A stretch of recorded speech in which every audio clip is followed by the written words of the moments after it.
So carrying on from the dog racing story, the question that you asked me about, you know, big dog bookmakers and big bookmakers in general, I used to hold great respect and a lifelong friendship growing up with Tony Morris. I first met Tony Morris at Wimbledon. I'd had a bet with Del Nash. I used to bet down the thing from him, and he said to me, "You're a smartly dressed young man, aren't you? What do you do for a living?" And I said, "Oh, I do work within horse racing." He said, "Yes." He said, "No, I've never seen you." I said, "Well, you're not so much horse racing." He said, "No, my friend Paul Gilliatt's horse racing." He said, "Oh, Paul goes and different things." I do go, and I used to be much more involved in it. And I said, "Oh, you know, lovely." I said, "I'd love to have a job at the dogs." He said, "Well, the trouble is," he said, "like anything, my clerk Billy Cook," he said, "has been with me for years. You know, it's the same floorman, same people, Jerry. You know, it's very difficult to use different people." Anyway, that was my very first sort of meeting with him. And when I took bets, because I put on quite large bets for people, I was always known for that. You know, they didn't know if I was going to turn up and want 5,000 or I was going to want 25,000. If I had a big bet, I tended to go straight to Tony, because if I told Tony the name of the dog that I wanted to back, and he didn't want the bet himself, he'd never take it off his board. So if the dog was, say, 3-1 and I said I want 15 grand on it, or I want something like that, he wouldn't say, "I'll take 7,500 and rub it off his board." He'd say, "I'll give you a chance to go and get the rest on with somebody else." It was totally and utterly magic. Courteous, wonderful gentleman. Anyway, over the years we built up a great rapport, and I'd always speak to him, and if I was around I'd always go and get him a coffee or something like that. Much respect. Anyway, great story. I was working in the music industry. I was working for the appointment group, Travel by Appointment, which was like a travel part of Parlophone, where they organised tours for the big names, you know, the Stones and David Bowie, Elton John, those big names. And I used to just sort of like organise the travel side of it with a couple of other people. Anyway, I'd been to work that morning, sort of like maybe 12:30, 1 o'clock-ish, and I'd had a bit of lunch, and I was on my way back to go and meet another friend. As I turned the corner, I literally walked straight into Tony Morris. Tony Morris was always immaculate. You know, there's no one like him.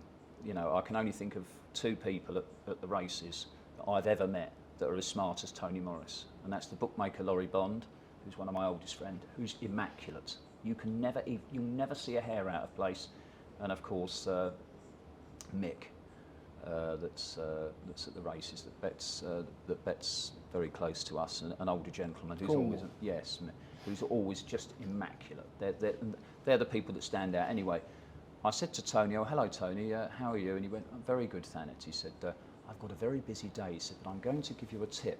And I thought, well, a tip from Tony Morris. And I thought, this must be great. And the poodle was pulling on the lead like that, with this beautiful suit on. You could smell the aftershave. It was a mixture of class meets camp and everything wonderful. And he said, "If you're around," he said, "stop it." He said, "If you're around at Dougie Hayward's today," talking like I knew who Dougie Hayward was. I didn't. He said, he's my tailor in Savile Row. He said, "I'm sitting there and having drinks, and stop it. You're very welcome to join me."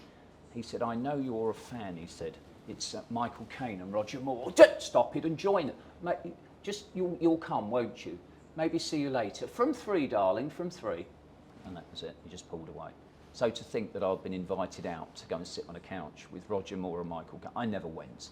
But it was just the best. I know, it was the greatest invite ever. And I don't turn many things down. But of course, it's a lifelong regret that I never went. But it was nice to be asked. Now, you mentioned that you said to Tony that you're involved with the horses. You decided to get involved hands-on with actual horses for briefly. I did. At 18, just before my 18th birthday, I was reading the Sporting Life one day, and I saw an advert for a yardsman wanted a yard in Ross-on-Wye for a trainer called John Edwards. And John Edwards is a big name in the sport.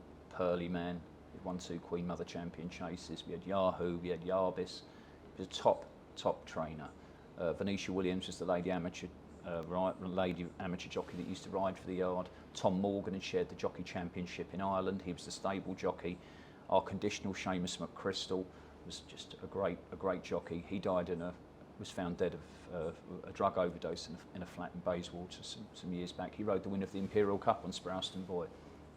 So I got on the train. I sent a letter saying, would you accept me to come? And John Edwards got back to me and he said, I'd like to accept you on a trial basis, but from the perspective of your weight and your height, it might not work out for you. But I said, can I come down and have a go? He said, of course. He said, I'm applying for a yardsman and I like your letter.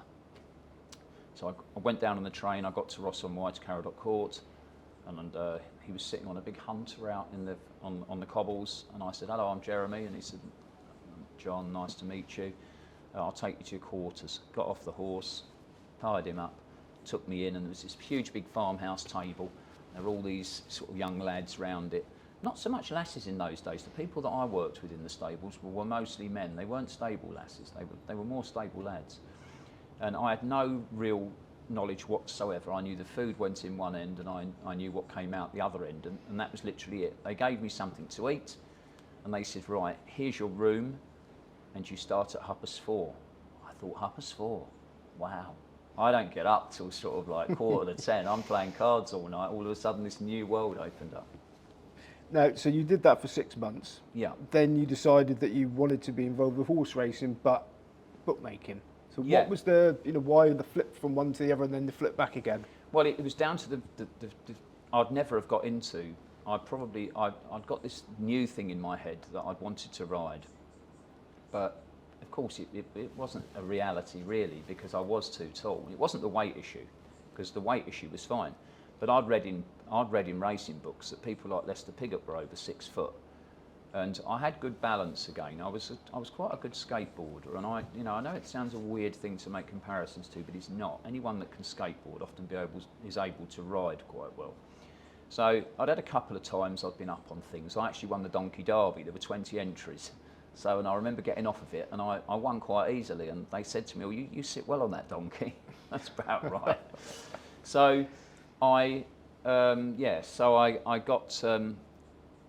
got.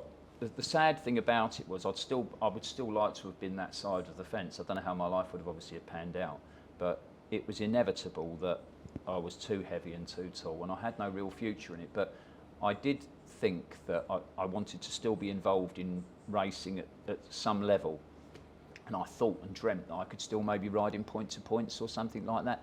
But John Edwards had ruled out any amateur riding for me or anything. But I did sit on the greats. I sat on Pearlyman. I looked after Little Polvier. I mucked Little Polvier out, and Little Polvier left us and went to Toby Boarding and won the Grand National.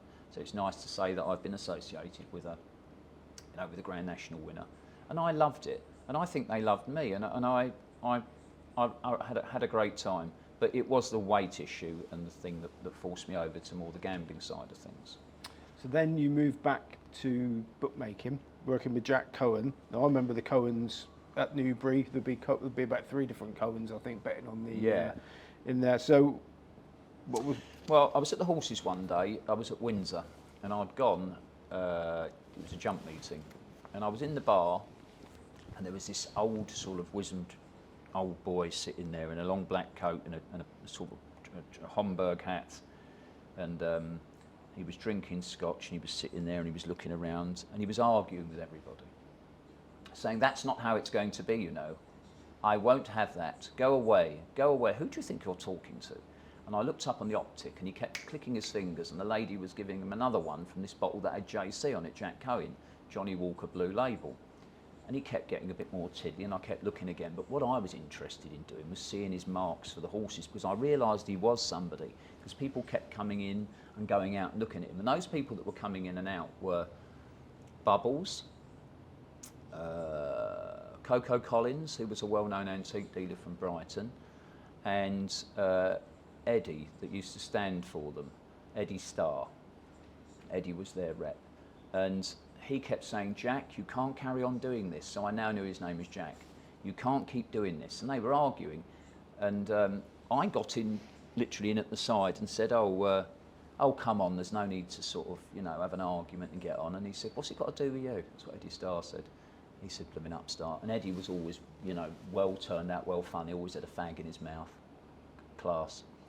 And I said, I I said, you're having problems running the bets in and out and things like that. He said, it's not, listen, he said, it's not that. He said, the trouble is, he said, I don't know why I'm telling you. He said, I don't know who you are. He said, but half the bets I get, and then I get all of the winning bets that I have to put right and put the cash in for, and all the losers go in Jack's pocket. And he said, how dare you? He said, this is my business. I just brought you to the firm and you're this and that. Anyway, I got talking to them and I went outside and I said to Eddie Starr, I said, at the Cohen joint, I said, I'm sorry I stuck my nose in there. I said, but, you know, I like to run around for bookies and do different things. I said, if ever you... He said, well, do you know what? He said, we're looking for someone to help Jack walk. Because Jack got beaten up at the Goldstone ground taking bets and he properly lost the use of his legs. He hobbles about a bit. And maybe if you could sort of help him to walk, there might be something for you. So he said, if you come to Folkestone next week, at the next Folkestone meeting, I'll have a better, longer chat with you and maybe we can put something in place. I turned up at the Folkestone meeting a week later, spoke to Eddie again, and he said, yeah, he said, you know, if you don't mind travelling back down to Brighton where he is, because he was living with his wife Marcia at the time, who was about maybe 40 years younger or something like that. You know, he's a proper old playboy. And he lived in a sort of like this Jewish nice block of flats and everything. Marcia, I used to get cashmere socks. It's very great at Christmas, all very elegant. And I used to help Jack walk. And, you know, he sacked everybody every day and he was always rucking with people. But he did like me. And he was very generous towards me.